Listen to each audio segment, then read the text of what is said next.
network. If they screw around and go on strike, a bunch of those star players could go to Unrivaled and they could start their own league. Nafisa Collier and Brianna Stewart found Unrivaled a unique format. The players were not only signed onto teams but also elected in the league, which meant they benefited from the profits. Unlike Situation W, several former NBA players predicted that the female basketball players who were in Unrivaled are going into CBA negotiations guns loaded, warning that wanting similar profit sharing in the league's success.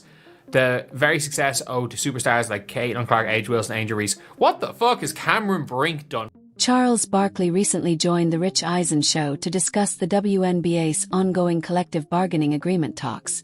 And he didn't mince words. The Hall of Famer expressed concern that some top players' off-court ventures could complicate the league's future. Barkley singled out Nafisa Collier, a player he greatly admires and even felt was basketball league Unrivaled could pose challenges. Barkley warned that if Labour negotiate deserving of the MVP award. However, he noted that her position as co-owner of the new women's tie-ins break down and result in a work stoppage. High-profile players might simply shift to Unrivaled and continue playing there, creating a serious dilemma for the WNBA's stability and long-term growth. Cameron Brink done for the growth of the WNBA. And Paige Beckers. With Caitlin, Angel and Cameron injured this season. The fuck has Cameron Brink done? I'm sorry. That's like saying Hailey Van Lith is responsible for it. I know Cameron Brink's better than Hailey Van Lith, but neither of them have done anything in the WNBA.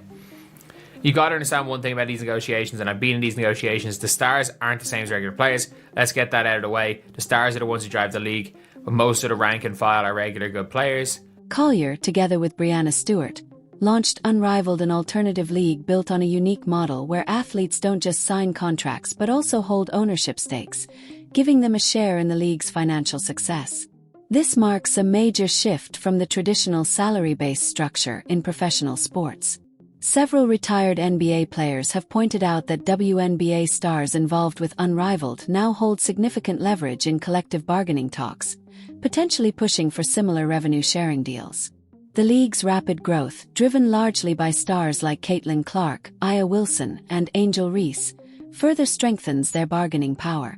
However, mentioning Cameron Brink as a key growth driver raised eyebrows, much like crediting Hailey Van Lith would. This is where he worries for the expendable players. If the WNBA went on strike and all the ages, Nafisa's already down there, Caitlin, all those went to Unrivaled, they could start their own league with their own equity and make 3 times the money they're making right now. Now that would screw all the other players in the WNBA. Charles Barkley must protect the other players. He's very familiar with superstars and lockouts. He was one of the superstars in the year with Jordan, Larry, Magic and Shaq. And one of the things we know from Charles Barkley is he literally won't be in 2K because he doesn't believe 2K are... While Cameron Brink has achieved more than Hailey Van Lith, neither has significantly influenced the WNBA's broader growth. Barkley stressed a key point often overlooked in labor talks. Elite players operate on a different level than the average roster member. Superstars generate viewership and revenue, while most players are steady professionals without major name recognition. This imbalance complicates pay discussions and collective negotiations. Barkley's main concern is for the expendable players who could suffer most during a work stoppage. If the WNBA faces a strike, nothing would stop stars like Wilson, Collier, or Clark from shifting to Unrivaled full-time. Doesn't believe 2K are doing a good enough job with the retired players. So Charles Barkley has refused money from 2K because he doesn't think the 2K do a good enough job with the NBA. So I do think that Charles Barkley has put his money where his mouth is. So this is not just him chatting shit. He's actually put his money where his mouth is in situations like this in the past. So yeah, I think there's of all people to question, whether or not they're fully into this. They could easily form their own league with equity stakes and potentially earn 3 times their current salaries. Such a move would devastate the remaining WNBA players who lack similar opportunities. Barkley's viewpoint carries significant weight, shaped by his experience competing alongside legends like Michael Jordan, Larry Bird, Magic Johnson, and Shaquille O'Neal while navigating past labor disputes. His stance holds credibility beyond commentary. He has even declined payment from the NBA 2K franchise, arguing that retired players deserve fairer compensation. Into this, fully invested, or they fully believe what they're saying. I think Charles Barkley's one of those. He says here, there are loads of rank and file players in WNBA, while Caitlin, Angel and Paige's salaries are nowhere close to the smallest NBA contract. They have major deals like Clark's historic deal with Wilson. Chuck's side player fee is wage award in the WNBA, as wage award in WNBA's Commissioner Cathy Engelbert. Says hopefully the agreement gets done in time to make sense. I don't think anyone wants to see a lockout, she told ESPN. It's not something we're advocating for. We just want to make sure that this deal is done the right way. He's literally turned down money on principle, proving his genuine commitment to defending those with less leverage. When critics question Barkley's sincerity or doubt his investment in player issues, his record speaks for itself. He's consistently matched his words with action. The WNBA's reality underscores his point. Many rank-and-file players earn a fraction of even the smallest NBA salaries. In contrast, stars like CaitlinClar, Angel Reese, and Paige Bucher secure massive endorsement deals, including Clark's groundbreaking partnership with Wilson Sporting Goods. These widening financial gaps fuel tension within the players' union, where leaders like Nneka Ogwumike are pushing back against Commissioner Cathy Engelbert's policies. Something we're advocating for. We just want to make sure that this deal is done the right way, using whatever time it takes us to have both sides agree on something. Nneka Ogwumike obviously stepping in and saying that, and saying here, I don't think anyone wants to see a lockout. I think there are people that want to see a lockout. Unpopular opinion is I think there are people that want to see a lockout because I think there's a good chance that there will be not some form of and maybe not exactly like a non-compete where you're not allowed to play for anyone else, but very much restrict. Nneka Ogwumike has publicly expressed hope that the new agreement will be finalized soon, telling ESPN that no one truly wants a work stoppage. She emphasized that players aren't pushing for a strike. They simply want fair, thorough negotiations that produce a mutually acceptable deal. However, some observers believe certain stakeholders might quietly welcome a lockout. According to this theory, a work stoppage could give the league grounds to impose new restrictions preventing athletes from joining outside leagues.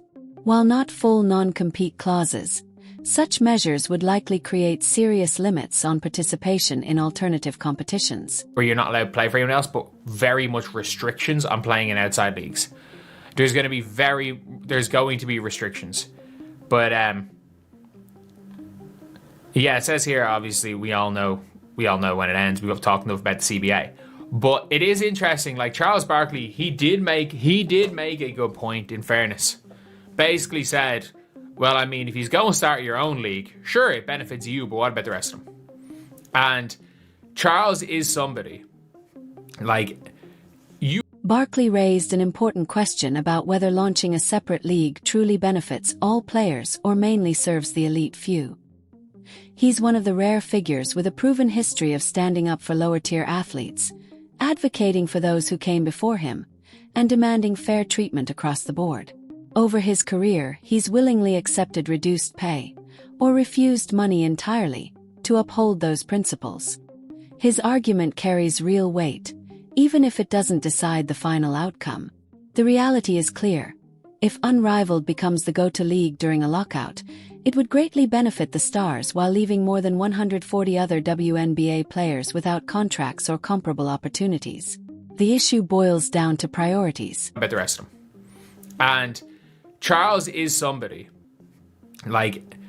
You can say it about a lot of people, but Charles is the one person who has a historic track record that you can point to, him standing up for the lower players in the league, him standing up for the people that were there before him, trying to make sure everybody eats. Charles Barkley has in fact taken less money or refused money for that specific reason. So the core question is whether it's more valuable for superstars to be paid closer to their true market worth, or for the league's overall stability and accessibility to take priority. That's ultimately a matter of perspective. In most professional sports, top players rarely earn their full value, while mid- and lower-tier athletes often make more than their production merits. Considering the WNBA's actual revenue, some players earning sizable salaries add limited on-court impact. For example, Mercedes Russell's $180,000 salary far exceeds her output. Still, this imbalance is unlikely to become a pressing issue for the league or its players. Just Kelsey? But no, they've done it for Aaliyah as well. Shout out Fever. Kelsey, Kelsey, Kelsey. I don't think anybody is surprised. You are more than deserving. We love you so much. I'm so proud of you. I think this is the tip of the iceberg for you. There's so much more in your tank. And I'm just so proud to be right there by your side. Congratulations. Mwah. Love you. Congrats, Kelsey. First team all WNBA. I am so happy for you. I am so proud of you. You have worked your butt off and you deserve your flowers all the time. I'm so happy that you're receiving them. Congrats, Kels. Kelsey kills what? With figures like Breanna Stewart and others representing a range of perspectives, including those of bench players, the ongoing negotiations include multiple voices. Nneka Ogwumike will undoubtedly oppose any form of work stoppage. Despite public diplomacy, many players reportedly hold negative views of Commissioner Cathy Engelbert. There's even speculation that NBA Commissioner Adam Silver could intervene in the talks, possibly taking a more active role. While it wouldn't be surprising if Engelbert were eventually replaced, such a change is unlikely to happen before the CBA negotiations conclude. All the time. I'm so happy that you're receiving them. Congrats, Kels. Kelsey kills what's up? I just want to say congratulations for making the All-W team. That's a big accomplishment, and I'm so grateful that you was able to accomplish that. You know, keep working hard. I know all the hard work you put in this season. It was incredible. Be safe. I love you, and I'm proud of you. Congrats. I will say the message from KK Timpson genuinely sounds like it was a it sounds like KK is the NO. However, there's a possibility Engelbert could be dismissed, with Adam Silver temporarily overseeing negotiations. Despite the ongoing speculation, it's highly unlikely the WNBA season will be cancelled. Nearly every realistic outcome results in games being played. If the main sticking point turns out to be a non-compete clause, and players are offered contracts worth up to $12 million annually yet still resist, the public perception of Collier and others could suffer badly. For now, though, that scenario remains entirely hypothetical and unconfirmed. It was like KK is the the vet. The KK is the vet. It sounds like she's the one that is Kelsey Mitchell's vet, just the way that is, which is just a funny one to see. But either way, let's listen to CaitlinClar's message. Kelsey, Obviously wearing the Butler hoodie. congratulations, first team all WNBA. Truly nobody more deserving. It was incredible getting to watch you from the front row literally every single night. What you did for our team was just incredible. So Barkley offered another sharp insight often overlooked when Unrivaled is praised as a win for women's sports. While a lockout that lets players earn more elsewhere sounds positive, the math tells a different story. Alternative leagues like Unrivaled can't employ nearly as many athletes or sustain as many teams as the WNBA.